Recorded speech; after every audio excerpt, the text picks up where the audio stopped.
custo de vida, emprego e desemprego, cesta básica, tarifas públicas, salário mínimo. Agora, na Brasil Atual, a análise do DIEESE.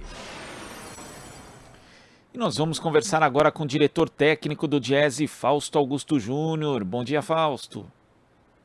Bom dia, Glauco. Bom dia a todos. Fausto, o DIEESE divulgou um boletim mostrando que após mais de 2 anos, o número de brasileiros ocupados superou finalmente o período anterior à crise sanitária.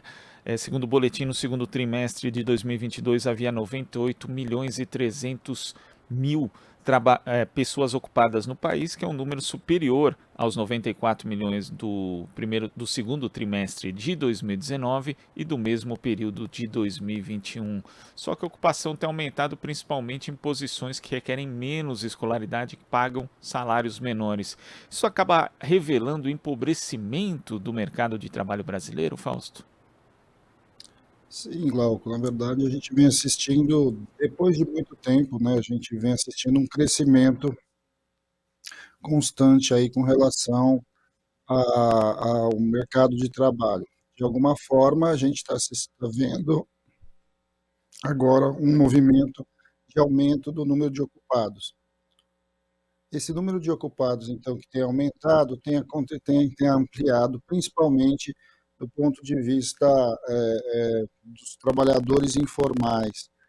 Isso explica, de certo modo, por que esses trabalhadores têm hoje uma posição de formação menor e uma renda menor.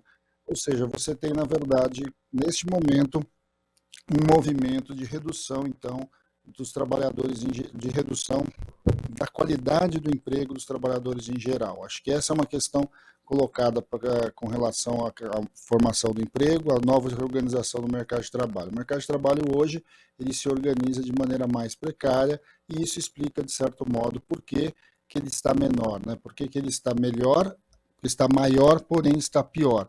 Ou seja, amplia-se o número de postos de trabalho, mas se reduz o número de trabalhadores qualificados. Os dados mostraram também como que a demanda acontece em ocupações de menor exigência, ou seja, nós estamos vendo trabalhadores, o mercado de trabalho se expande, principalmente onde a gente tem trabalhadores aí com uma outra característica, né? Uma característica de menor necessidade de escolaridade, de salários menores e de redução propriamente dita da exigência. Isso, de certo modo, reflete essa expansão, principalmente do mercado de serviços, setor de comércio, vinculados também à entrega, vinculados a outros setores, inclusive, que se dinamizaram ao longo da própria pandemia. Agora, Fausto, nas últimas décadas o Brasil, principalmente, né, nos últimos anos, o Brasil fez um esforço muito grande para aumentar a escolarização da população, cresceu o investimento em educação de uma forma geral. Agora, isso acaba sendo muito pouco aproveitado pelo mercado de trabalho nessa retomada da atividade econômica?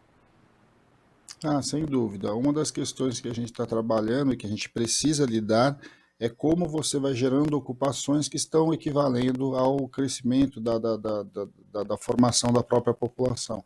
Na verdade, o Brasil fez um movimento muito forte, muito intenso e bastante importante na ampliação da escolarização do ensino fundamental, ampliou muito a escolarização do ensino médio, e a gente está vendo agora que a maior parte dos empregos estão sendo gerados sempre nesta linha ou abaixo dela.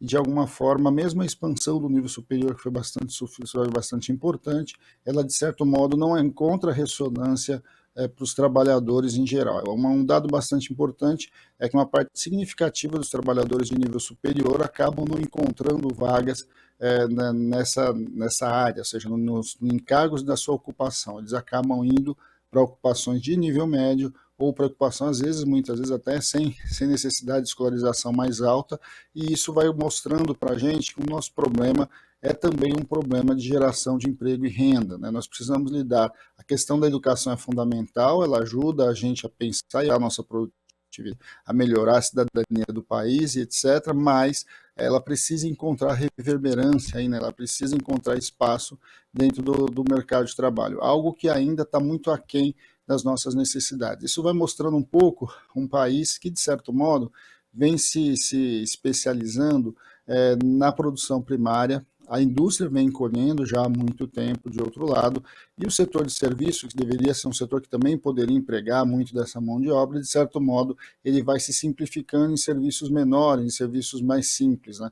Então, você vai tendo um mercado de trabalho bastante precário, um mercado de trabalho muito heterogêneo e um mercado de trabalho que, de alguma forma, está com bastante dificuldade para avançar do ponto de vista da sua reestruturação. De alguma forma, a gente está vivendo hoje um mundo de transformações, mas essas transformações que demandam, inclusive, mais tecnologia e mais mão de obra formada, mais qualificação, ela não vai se verificando de fato na realidade nos empregos que vêm sendo gerados. De alguma forma, o Brasil precisa dar o salto do seu desenvolvimento, alterar, de certo modo, o padrão, aí, esse rumo do seu desenvolvimento que pedia produtos primários em detrimento aí da indústria, em detrimento de produtos mais complexos e demanda de serviços mais complexos. De alguma forma, isso vai mostrando também por que o Brasil vem perdendo espaço na economia global e vem perdendo espaço aí na disputa tecnológica internacional.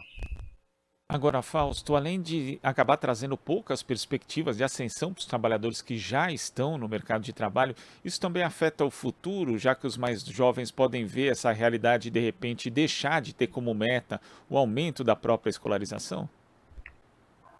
Bem, esse é um dilema, né, que o Brasil já vive há algum tempo. Quer dizer, você precisa construir mecanismos dessa transição entre a escola e o mercado de trabalho.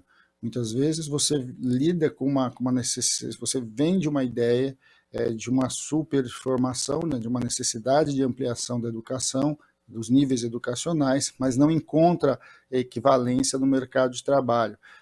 Isso é algo bastante preocupante, a gente já vem discutindo isso já há algum tempo, e que o Brasil precisa dar o salto, né? Ele precisa dar o salto do ponto de vista educacional, sim, e ele vem fazendo transformações importantes, principalmente até 2016, quando você teve uma ampliação bastante significativa de jovens nas universidades, mas esses jovens precisam encontrar espaço dentro do mercado de trabalho. Nesse momento, a gente tem aí uma crise bastante longa, uma crise bastante significativa, em que a gente tem lidado com essa dicotomia entre emprego e qualidade de emprego e direitos, inclusive uma fala aí do presidente Bolsonaro, né, você vai querer ter emprego, você não vai ter direitos, tudo isso, de certo modo, vai minando um movimento bastante importante que vem desde o final dos anos 80 de ampliação aí, dos níveis educacionais, de ampliação da qualidade da formação do trabalhador brasileiro.